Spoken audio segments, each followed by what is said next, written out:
Ruthless hunters, natural-born killers, constantly on the prowl for new prey. These are the predators. These killing machines are the rulers of the savannah. And yet, although they perform their violent acts every day, they take no pleasure in killing. Rather, it's to survive. For them, as for their prey, life is a daily challenge.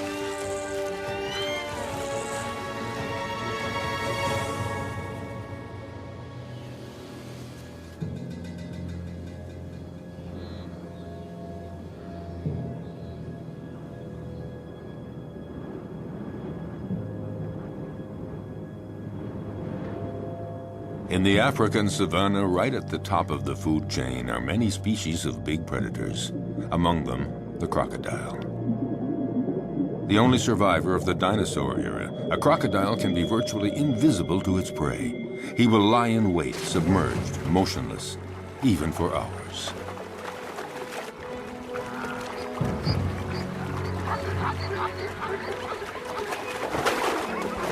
Fearsome, discreet, wily, he is perfectly adapted to life in the water and has the sinister reputation as the most dangerous killer in Africa.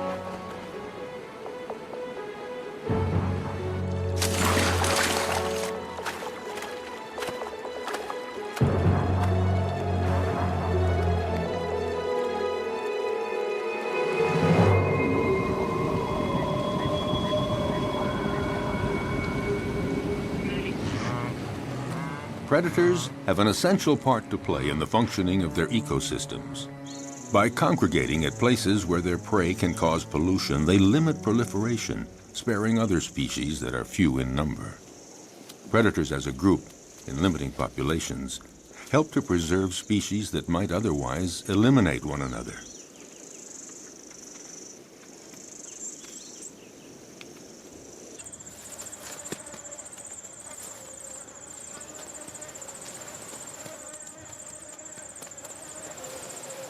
In the end, nature is well managed, because any given area always has just the number of predators it can handle, and no more.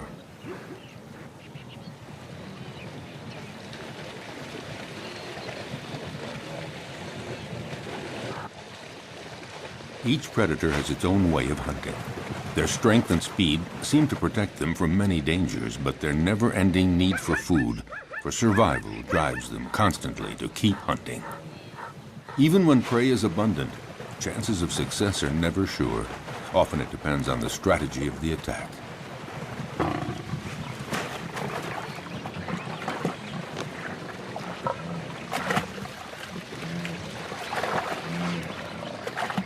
Seized at the throat, this gnu has no chance. The lioness's jaws have broken its spine.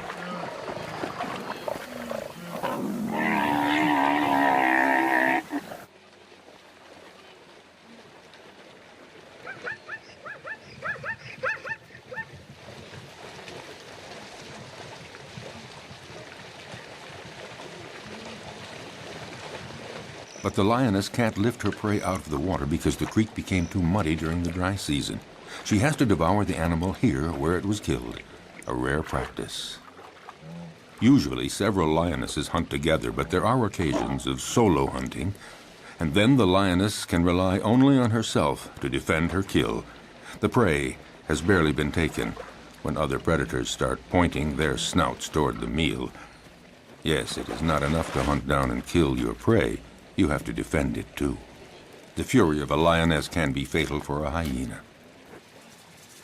The sudden appearance of a buffalo might improve the hyena's chances. But is the big animal a real danger for the lioness? The buffalo keeps approaching, trying to frighten the lioness away from her kill.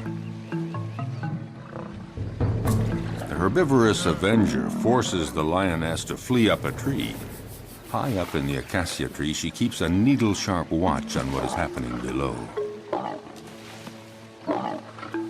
Finally, the buffalo lets the lioness come down, and the hyena sees his chance evaporating. In fact, the hyena gives up. The lioness could return to the dead prey at any moment to finish her meal. No, the hyena would rather try elsewhere, where a family of cheetahs is hunting in the area. At one point, the contest threatens to become fierce unless the hyena is content to be a little patient.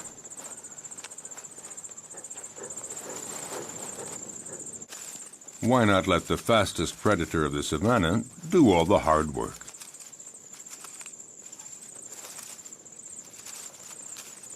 The female cheetah hunts alone because she can't count on her progeny. In this case, 3 teenagers. They're too young and too clumsy. Her hunting technique is simple. Just race to the prey as fast as possible and deliver a powerful swipe of the paw to throw the animal off balance. Once it's on the ground, the cheetah's powerful jaws sink teeth into the throat, and that's that. Once she sets off, there's no turning back. There is no room for error. Yes, this may be the fastest animal on Earth, reaching speeds of 100 kilometers per hour. That's 60 miles per hour. A gifted sprinter. But she soon runs out of breath and finds it hard to take the turns at high speed.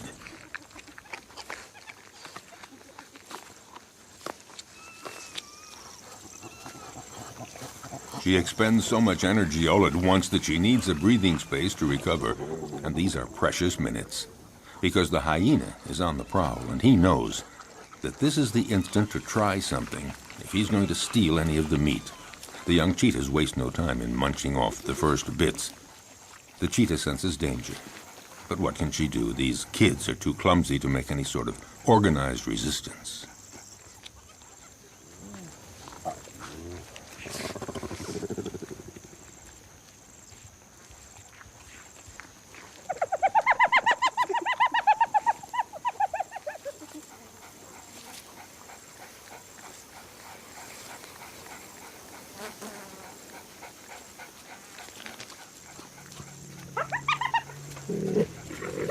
Their mother tries to put up a half-hearted bluff, but she knows that she and her offspring can't do anything against the hyena's terrible jaws and teeth, especially now with the smell of blood in the air.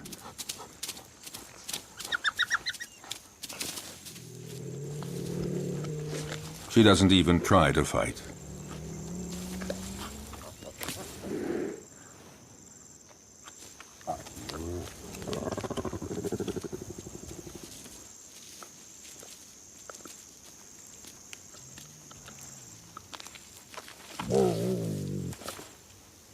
Her big meal is not for today. She's a spent force, and she knows it.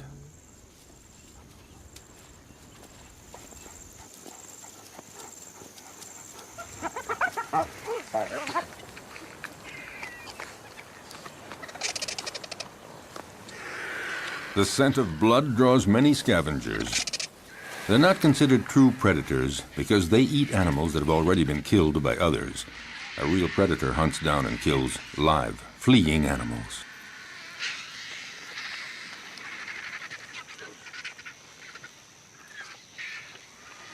As for the hyena, his patience has paid off, and he can eat to his heart's content. And that is apt to be a quarter of his weight, nearly 20 kilograms, 40 pounds of fresh meat. Of course, the vultures might invite themselves to take some of it.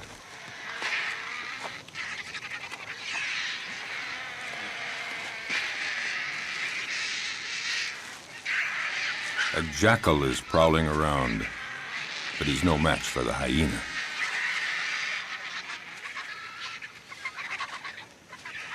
He, in turn, will find his meal someplace else, since the vultures don't seem to be in a sharing mood, not even to give a morsel. So he has to fall back on more modest prey.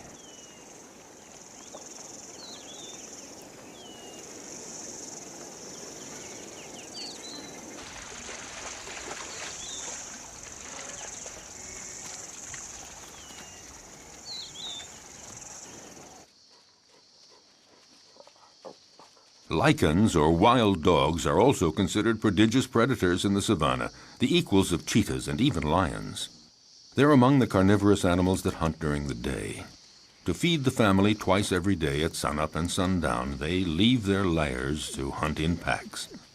But they're not always successful, because they're often smaller than the animals they attack.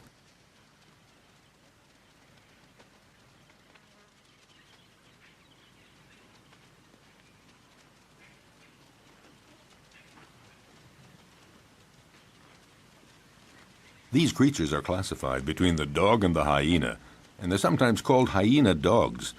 They drink very little, and their prey can be antelope, zebras, gazelles, and gnus. They're about the size of a big dog, but they're considered, perhaps, the most effective killing machine in the animal kingdom. They hunt in packs, like wolves. Alone, one could never take down a Thompson gazelle or a young gnu, so it's vital that they hunt in packs, and this requires a well-planned division of labor. First stage, sneak up on a herd to spot one that is young or weak.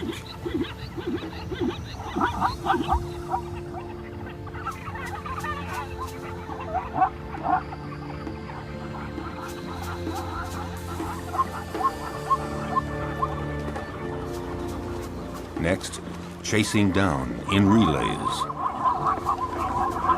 They charge the herd to scatter it and isolate the victim. And when that one starts to flee, the wild dog at the head of the pack takes after it at speeds of 50 kilometers an hour, 30 miles per hour. Their strength is in their numbers. The chief directs the whole procedure, but actually getting the prey is seldom as easy as it first appears. They succeed in 2 out of 3 hunts. Zebras know how to defend themselves. Their hooves are hard horn, and they can use them effectively as powerful weapons against attacking predators.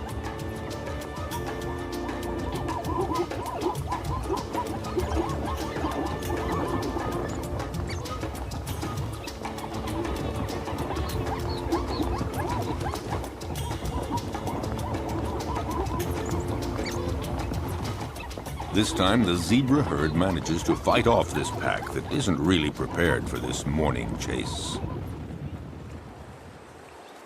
Herbivorous animals know how to put up a good defense. Elephants stand very tall, and they fear none.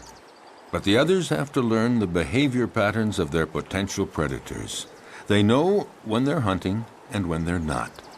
So it's common to see a herd of zebras calmly munching plants just a few feet from a relaxing lioness. But the zebras are watchful all the same. The stallion stands slightly apart like a sentinel. When he senses danger, he alerts the others with a whinny. Instantly, they all form a group and they flee together, with the stallion bringing up the rear, where he can nip the legs of the slow zebras to make them keep up with the others. But the greatest danger for all of them is crossing a river, because it's there that crocodiles lie in wait.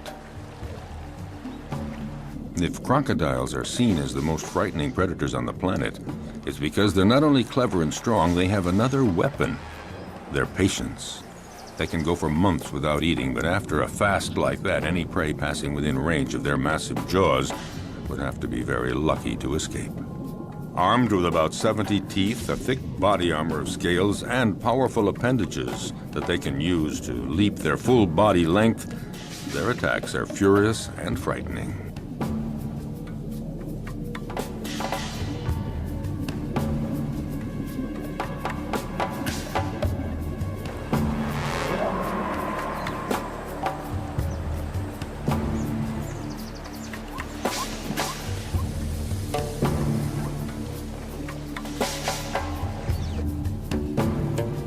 Their body submerged to surface level in a river or a pond makes them almost undetectable, just a part of the environment, until they surprise their victim.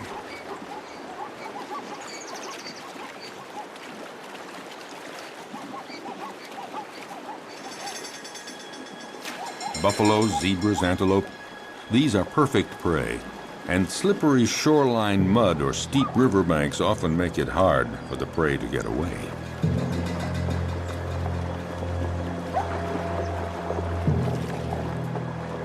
A female crocodile decides to go after a young zebra that has been separated from the main group in the middle of the flowing water.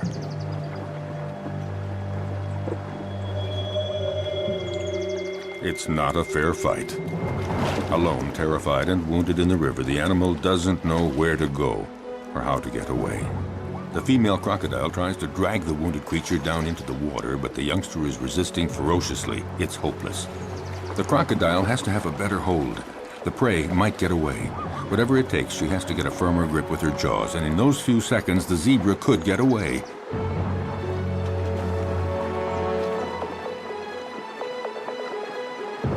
Suddenly, the vise is loosened. Instantly, the zebra takes advantage and breaks away, desperately climbing up the riverbank.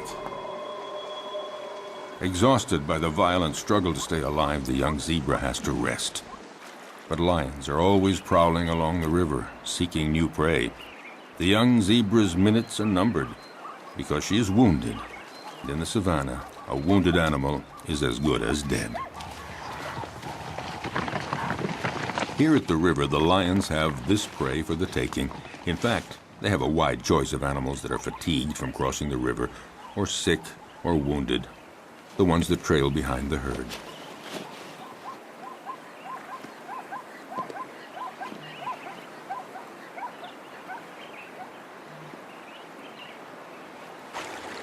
As for the crocodiles, they gather around the only crossing point for the animals. A zebra sounds an alarm to warn the others.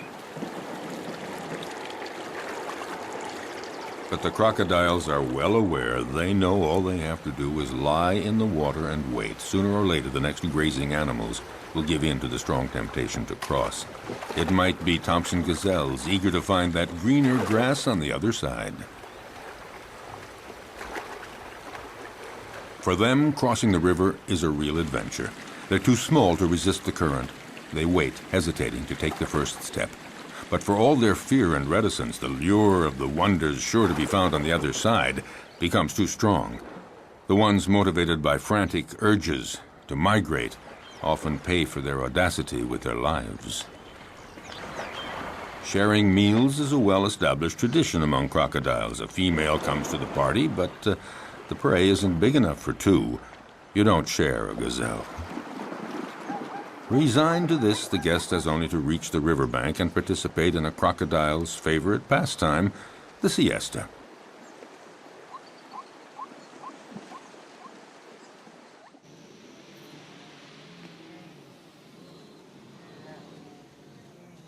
But during the mass migration across the Masimara Plains, danger comes not only from crossing the river, it lurks everywhere.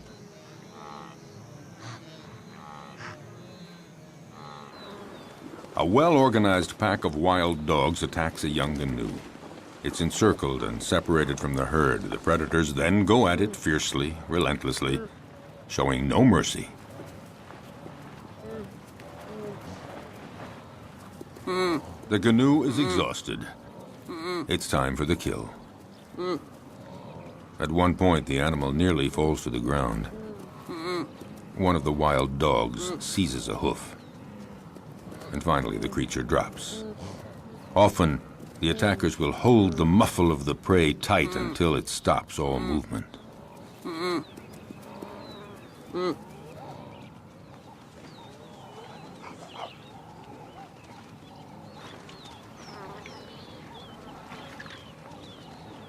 Now it just remains for the predators to share the meal. Back at the lair, a part of the meal will be regurgitated by the mothers to feed their young.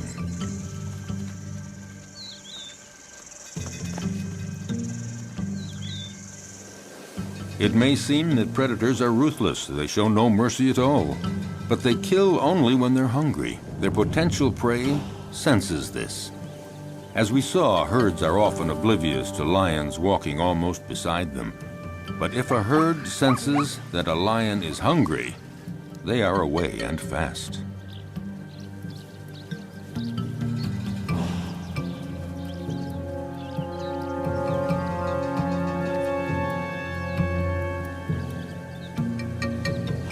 Yes, usually lions hunt in groups, or rather the lionesses hunt in groups.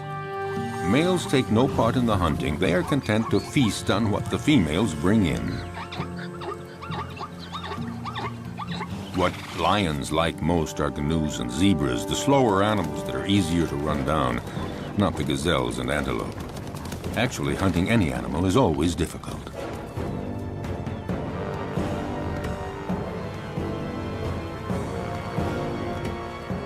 When hunting in groups, lionesses lie in wait, upwind, but one is stationed downwind. They wait for the right moment and then come out all at once, heading straight for the herd. The targeted animal is, of course, terrified and runs in all directions. There's every chance that the ambush will be successful. It is said that the zebra has an anti-lion camouflage. When they're running fast and trying to get away from the lions, their stripes create an optical effect that makes it difficult for a lion to distinguish where one zebra starts and the other ends. Unfortunately for the zebras, the effect isn't very effective.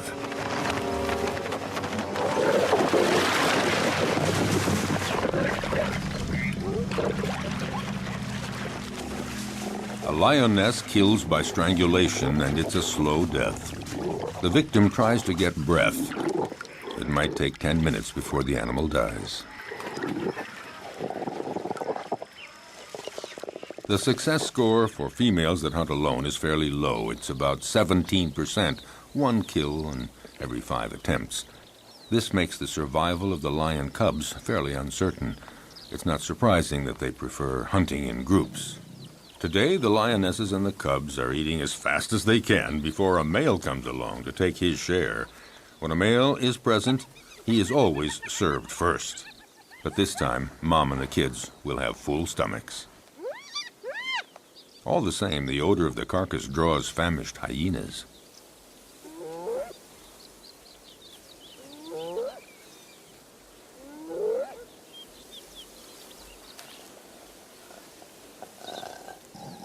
The banquet attracts envious neighbors. The hyena moves in closer, no doubt convinced that the moment has come to make his move. But the lionesses have no intention of letting him get away with it.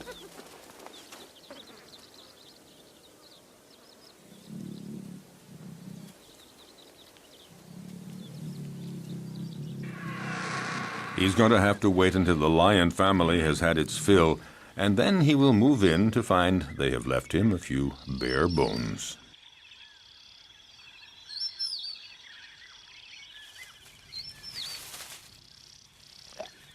No, not much chance that the lions will leave much for the hyena. Well, if there's nothing here, the hyena has to resume a solitary quest. Why not seek out tender prey, fresh meat, for instance, an unsuspecting, defenseless baby cheetah? For out in the wild, hostile nature, the lives of the young, whether predator or prey, are often precarious.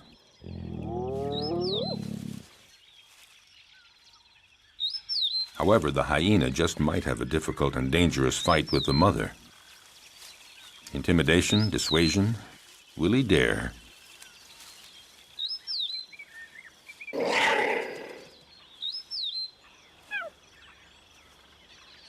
No, the risk looks too great. The hyena goes on his way and keeps on the prowl for other prey.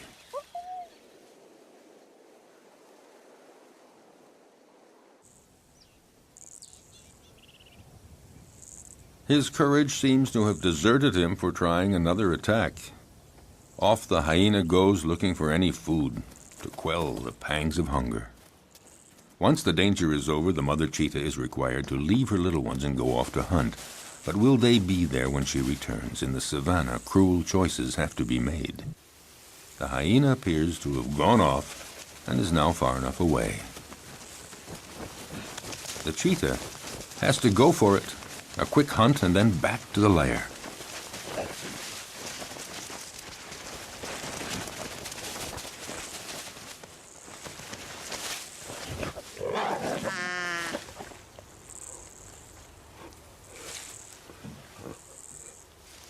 The hyena is watching all this. And a little too sure of itself approaches the cheetah, certain to come out the winner.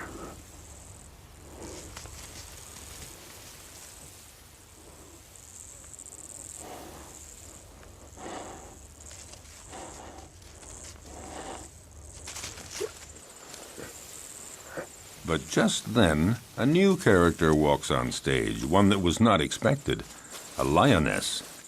This one is really sure of herself and determined to turn the situation to her advantage. Nobody dares attack her. The hyena and the cheetah are left on their own.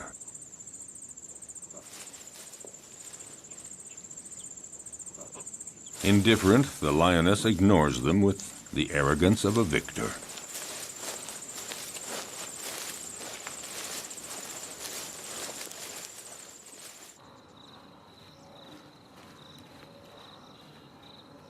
Vexed, the hyena, again, goes off to a safe distance. Out of breath, the cheetah isn't too sure that she'll have a meal today. She'd better just go back to her little ones, or maybe make one last attempt under the watchful gaze of the hyena, who more than ever is looking for his slightest chance. By now, other hyenas are present, curious to see how well the cheetah will do.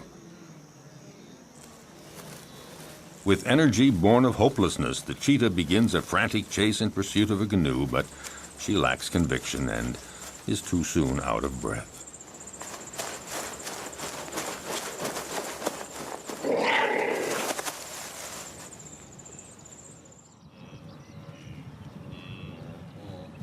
Even the gallery of watching hyenas doesn't think that she'll succeed.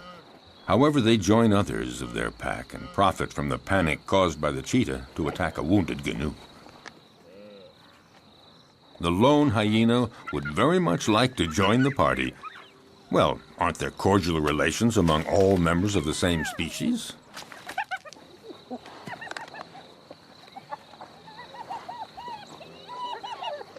No cordial relations at all. A very strict social order determines relationships among individuals in groups of hyenas. The loner is not part of this group, so the dominant female directing the group chases him away in no uncertain terms.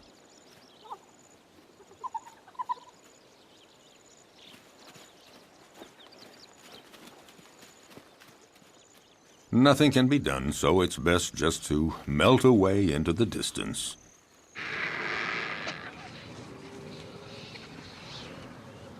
The dry season is drawing to a close, and carnivorous animals are finding less and less game, and they're growing weaker. The hyena has been walking for a week, looking for food, doing anything to blot out the terrible pangs of hunger. He has just about enough strength to stand up and return to his lair.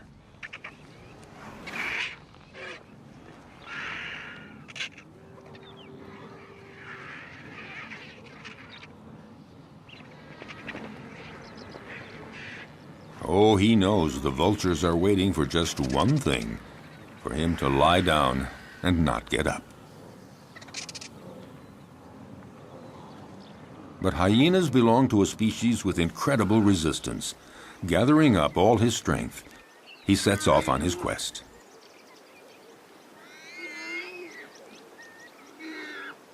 He isn't lucky and doesn't have the strength of a lion, but all the same, his plight isn't so bad compared to that of the warthog that the lioness has no hesitation in devouring while still alive.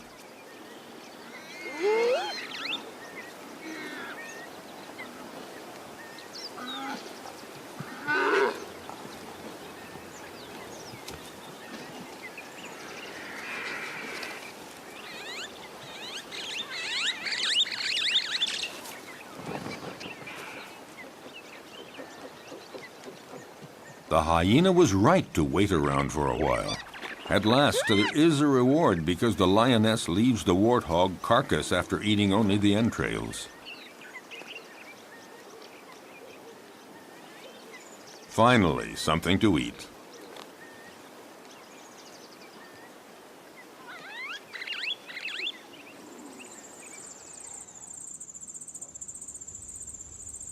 Even among lions, survival isn't always so easy, at least not for the cubs. They may be the offspring of the animal king, but their future is often compromised.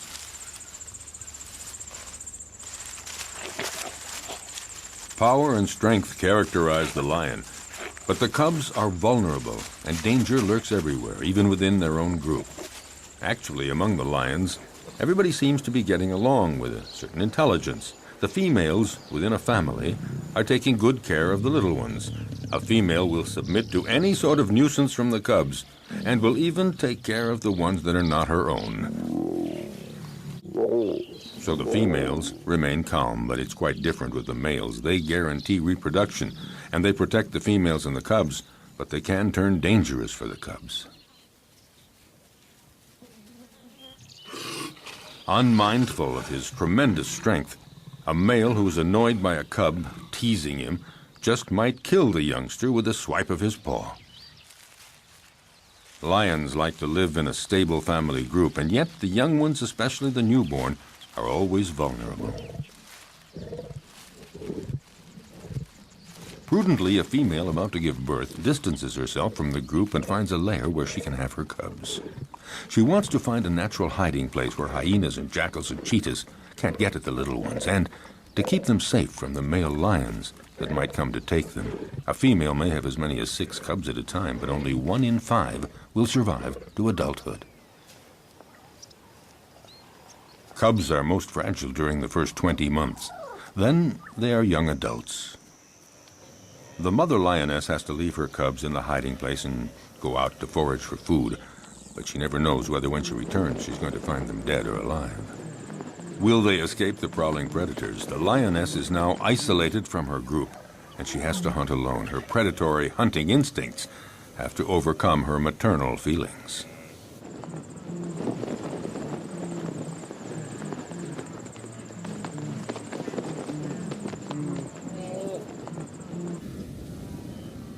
She must go off to hunt even though solitary male lions are prowling the area. They pose an enormous danger for the newborn cubs. If a male lion discovers them, he will probably kill them at once. Time is of the essence. The female must get back as quickly as possible.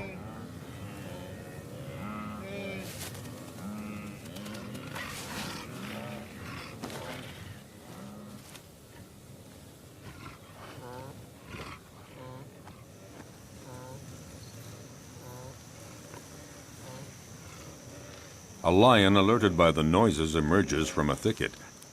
A male lion does very little in life. He sleeps and takes care of reproduction, protects the group, and eats to his fill whatever the lionesses bring in from the hunt. And usually he's first in line. The lioness is well advised to catch her breath quickly and start eating as much as she can to regain her strength before the male shows up.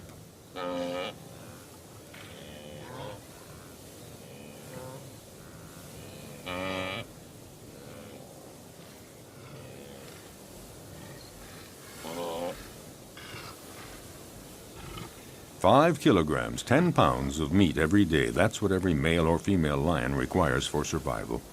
But one might eat up to 35 kilograms, 70 pounds, at a single meal. The effort has been so strenuous, the lioness has to recuperate for a good 10 minutes before feeling strong enough to begin eating.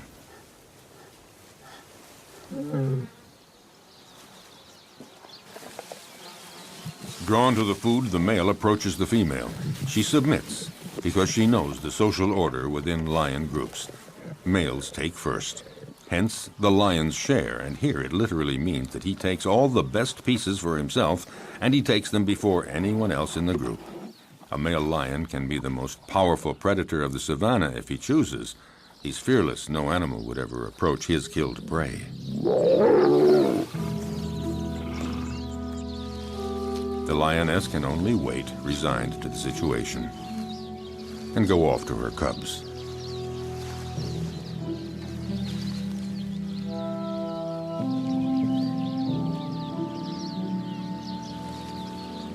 Returning from the hunt, the young mother lioness has to make her presence known. A cruel surprise awaits her. Her little ones had a surprise visit from a solitary male lion that happened upon them. Only one cub remains, but it's dead.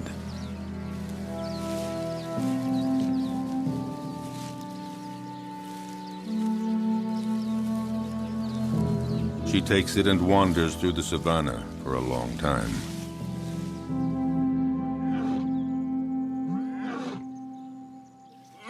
Before she can bring herself to give up the cub's body to the vultures.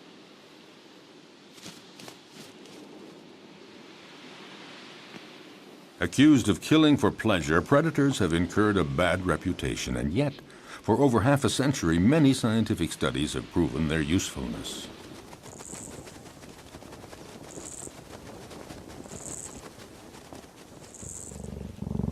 A number of predators are key species that enrich their region and determine the structure of animal communities. They maintain a good balance between various species.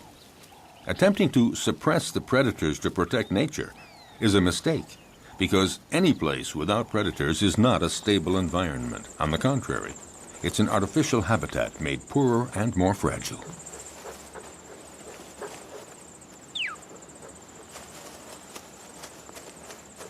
Following an implacable and ferocious law, by attacking the most vulnerable individuals, predators remove weak and sick animals from nature to the benefit of the stronger animals. For all that, the life of a predator is not so simple. Nature's implacable law applies to them too. A sick predator, one that is wounded or not very good at the art of hunting, will in turn disappear. Learning to be a good hunter requires a long period of instruction. For example, a female cheetah has to take great pains teaching her young to hunt, so they learn to recognize and stalk down their future prey. They have to be taught how to choose prey, sense all its reactions, and know how to get it. Most important, young cheetahs have to master the essential swipe of the paw that knocks running prey to the ground. As a rule, the cheetah is certainly a superb sprinter, but since they can't take the quick turns at high speed while running, they have to rely on striking their prey precisely and forcefully with one paw, throwing it off balance and dropping it to the ground. The students learn this by practicing on a young live antelope provided by their mother.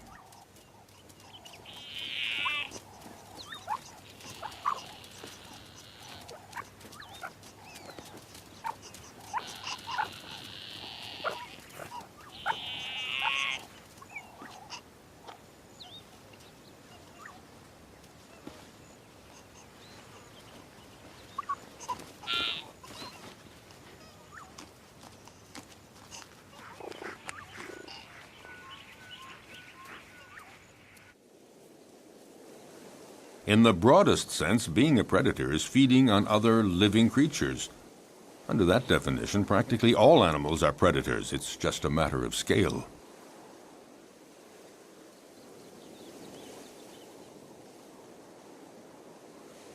In the savannah, baboons are for the most part omnivorous, but sometimes they reveal themselves as accomplished predators. The males have no hesitation in attacking other mammals that they may encounter on their way.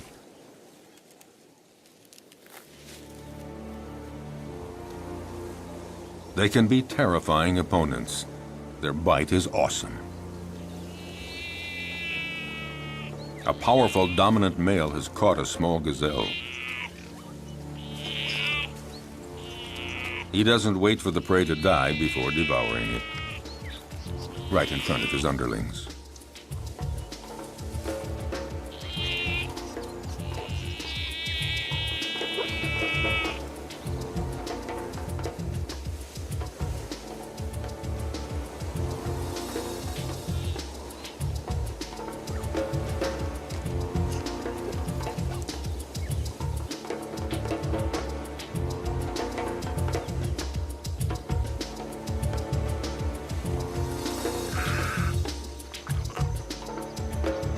This male may leave a few scraps for others, but only after he's had his fill.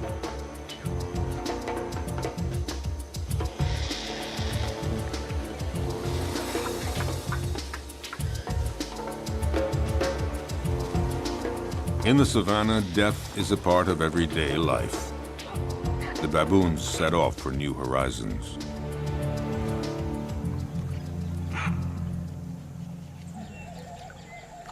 But predators are not limited to attacking weak herbivores. They devour other predators, and at every opportunity. Some animals are completely oblivious to the danger present along the riverbanks. Like young baboons, apparently, the smaller the predator, the more invulnerable they feel.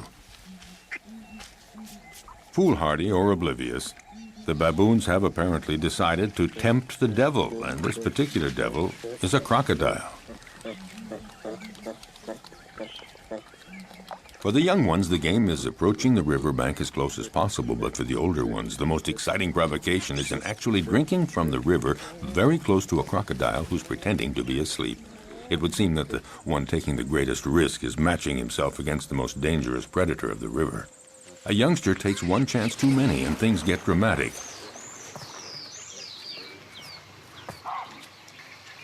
The alert is sounded, but it's too late. The entire group looks on helpless, seeing the young baboon in the jaws of the hungry crocodile.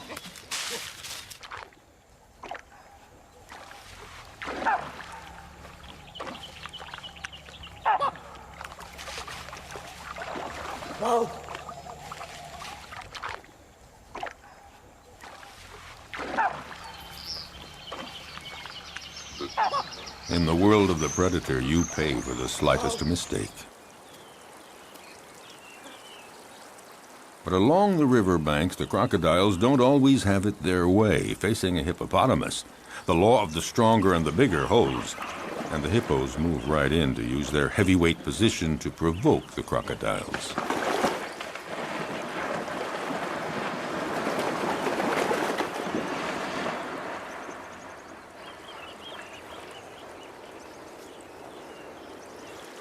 The hippos and the crocs live together in the river. The crocodiles may present no direct threat to the hippos, but all the same, they might go for a young, defenseless crocodile. Defending territory, provoking, hippos are quick to show disdain for the crocodiles as soon as they're big enough to intimidate them, and in response, the crocodiles feign indifference. Even the youngest get in the game. On dry land, the adult crocodiles do their best to frighten the hippos.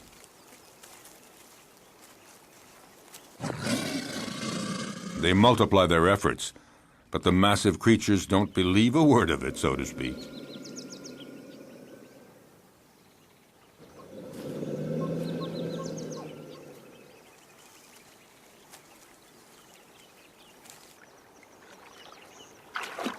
If duels between adults held on land seem not really dangerous for the combatants, it's not the same in the river, when the crocodiles are again in their preferred hunting ground.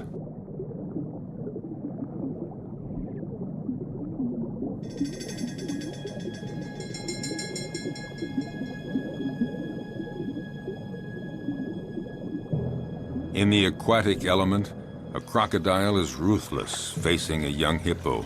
Didn't realize how dangerous it is to get separated from the group.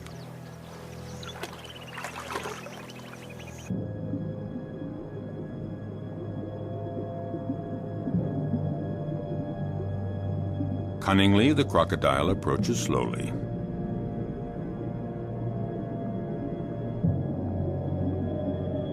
Very calmly, it pursues the prey, waiting for the right moment to strike.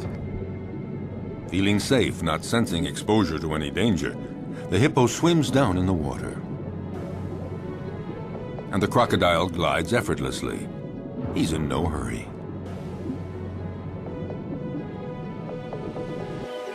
In this unequal pursuit, the two animals rise to the surface.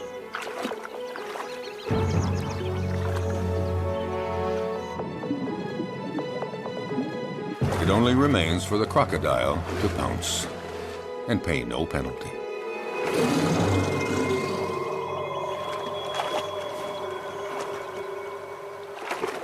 The only place to satisfy a thirst is in the river, and that's where every danger lurks. But nature isn't fair. Some risk everything, others face virtually no danger. Take the giraffe, gaining considerable protection from its great height. Still, it's in mortal danger drinking at the river, because it has to spread its legs, and in this uncomfortable position, the giraffe is highly vulnerable.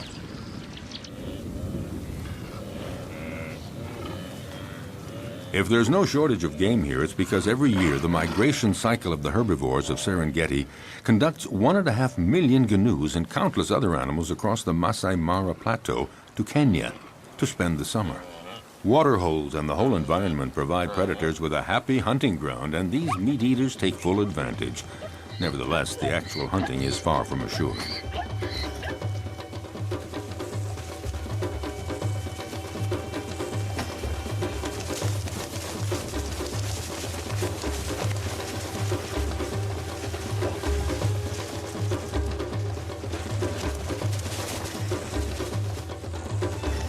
As always, some succeed and others fail, but it's not because there's no game. Some prey defend themselves with enough energy to repulse the most ferocious attacks. With 4 against 1, the cheetahs seem to have achieved their goal. But such combats don't always end as predicted.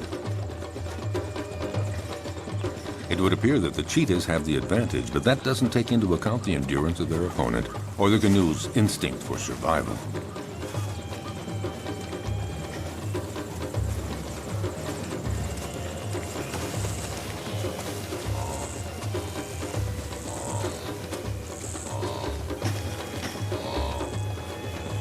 Despite the ferocious attack he has endured, will the canoe's stubborn refusal to give in result in his eluding his attackers?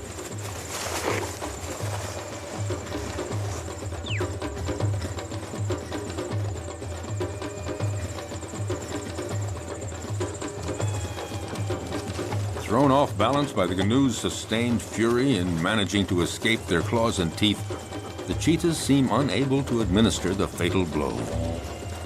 Suddenly, in an astounding burst of energy, against all odds, the canoe does manage to escape from all those predators. Totally exhausted by all this, the cheetahs give up.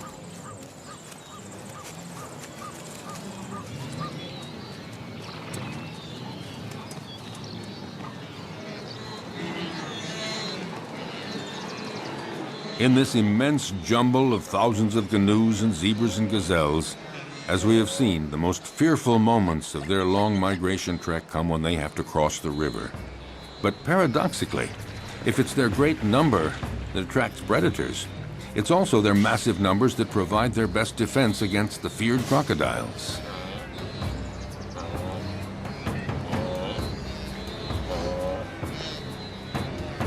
The canoes throw themselves into the river, where the crocodiles await them to conduct them to their doom. But there is such a density, so many animals churning in all directions. In this confusion of horns and hooves, the crocodiles are confused, unable to find a precise target. Some of them even stomp on crocodile heads in their frantic, panicky movements.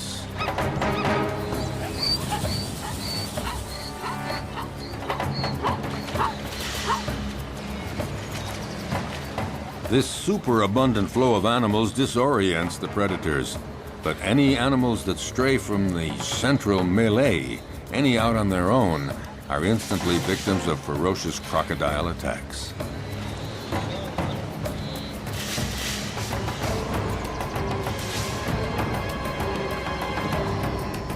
The prey is seized in a single leap, the victim rendered rigid by the pain of the bite, held firmly in those massive jaws, and the crocodile begins to devour the animal. Often several others quickly come to share the feast, unless the first crocodile can manage to plunge the prize to the bottom of the river. If there were not predators on the Great Plains of the African savanna, it would create a major imbalance in the proper development of the ecosystem. Nature creates a balance where each animal has its place in the food chain. All species reproduce and evolve according to a cycle that allows them to live together in the same territory. Without predators, some species would overdevelop to the detriment of others, possibly resulting in the extinction of species.